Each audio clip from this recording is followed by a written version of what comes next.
Oke, kita kembali ke Senpai Channel, kembali ke pembahasan mengenai, perpajakan dan untuk, kali ini kita membahas mengenai atau diskusi mengenai pengelompokan undang-undang pajak.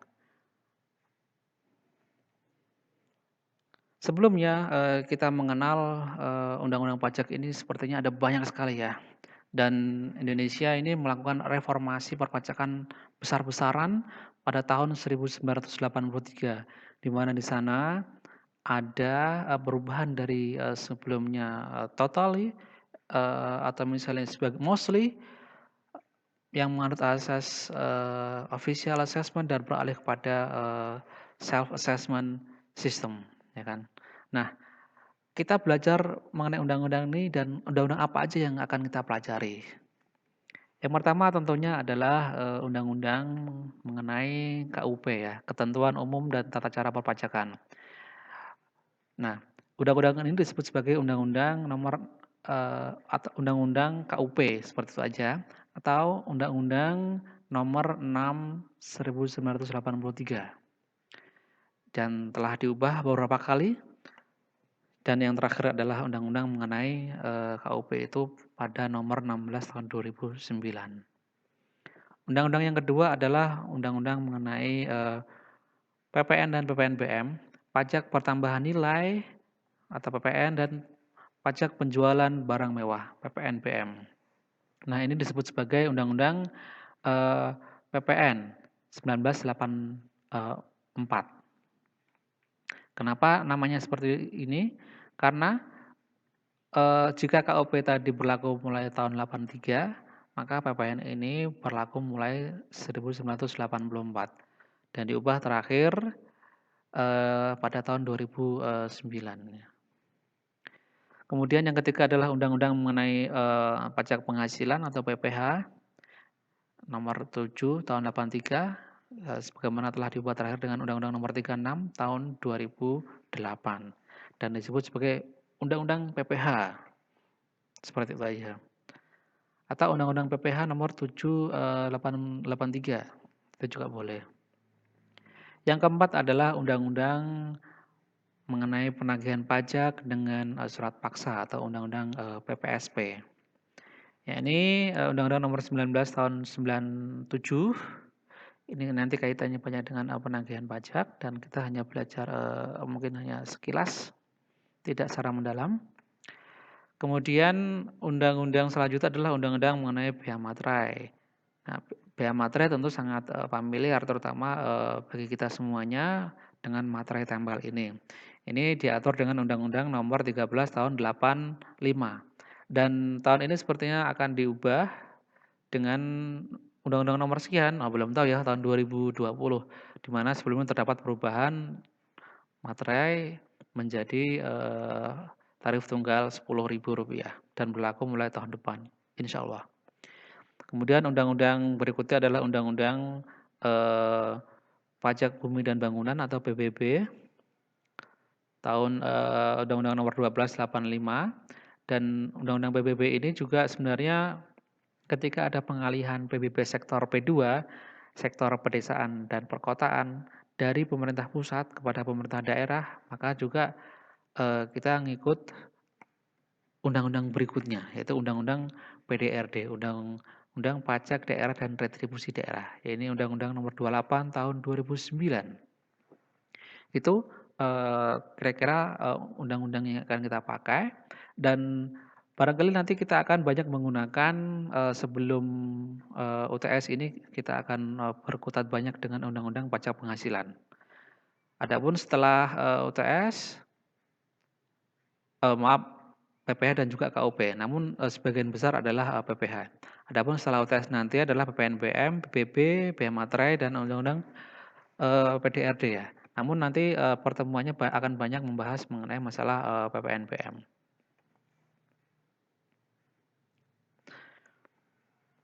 Undang-undang pajak ini, dapat dikelompokkan menjadi, 3 kelompok. Yang pertama berdasarkan penanggungnya, siapa yang harus membayarnya, kemudian berdasarkan, sifat, kemudian berdasarkan siapa yang, memungutnya. sebagai pemungutnya itu siapa?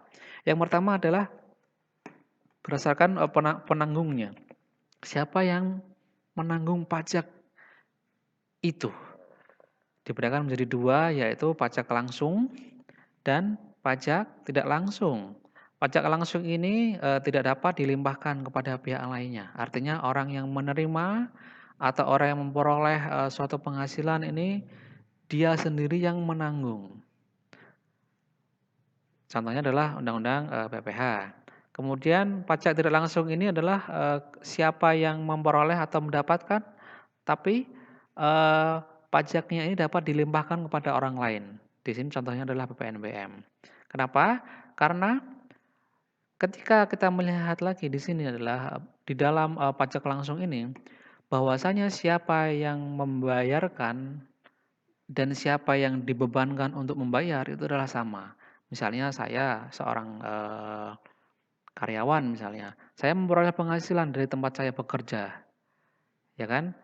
Dan kemudian saya juga yang dibebankan atas pajak itu sendiri. Atau misalnya saya misalnya, jualan, toko bahan bangunan itu kan ya. Saya memiliki usaha sendiri, saya memperoleh penghasilan. Kemudian saya juga yang membayarkan, atas, pajak-pajak yang dibebankan. Jadi siapa yang menanggungnya adalah dirinya sendiri, bukan pihak lainnya. Kemudian pajak tidak langsung ini adalah siapa yang dibebankan dan siapa yang, berkewajiban untuk menyetorkan kas negara ini bisa berbeda. Seperti misalnya PPN yang ini adalah bahwasanya PPN ini yang bayar PPN-nya itu adalah konsumen ya kan. Misalnya saya beli ke, Indomaret itu, yang bayar PPN di sana adalah saya, yang bayar PPN-nya. Namun yang menyetorkan ke kas negara adalah pihak Indomaret itu sendiri. Kemudian kelompok yang selanjutnya adalah berdasarkan sifatnya. Berdasarkan sifat ini ada 2 juga, yaitu pajak subjektif dan pajak objektif. Pajak subjektif ini, melihat kepada subjeknya terlebih dahulu.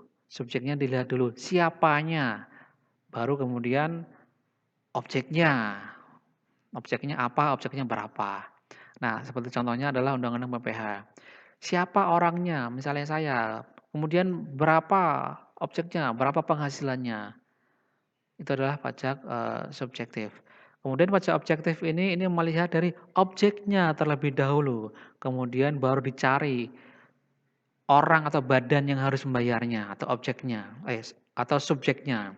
Jadi pajak subjektif ini melihat subjeknya terlebih dahulu, pajak objektif ini melihat objeknya terlebih dahulu. Kemudian, contoh untuk pajak subjektif ini PPh, pajak untuk, objektif ini contohnya adalah, PPN, PBB, BPHTB, dan lain sebagainya. Pengelompokan yang ketiga adalah berdasarkan, pemungutnya, siapa yang memungut. Yang pertama adalah, pajak pusat dan kedua adalah pajak daerah. Pajak pusat adalah pajak yang dikelola oleh pemerintah pusat. Di sini contohnya adalah PPN, PPh, PPNBM, PBB sektor P3L. P3L ini, kurang lebih pertambangan, perkebunan, eee, dan lainnya. Kemudian bea materai juga, ada cukai, ada bea masuk, ada bea keluar. Adapun untuk pajak daerah, ini dikelola oleh pemerintah daerah, yakni pemerintah, daerah provinsi dan juga kabupaten kota.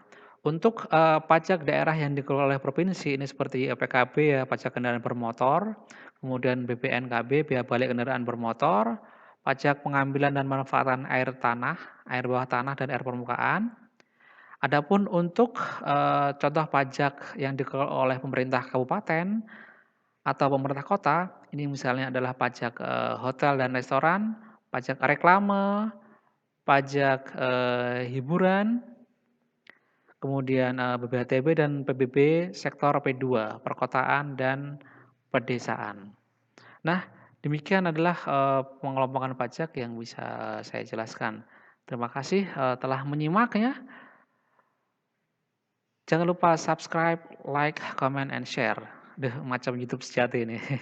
Terima kasih.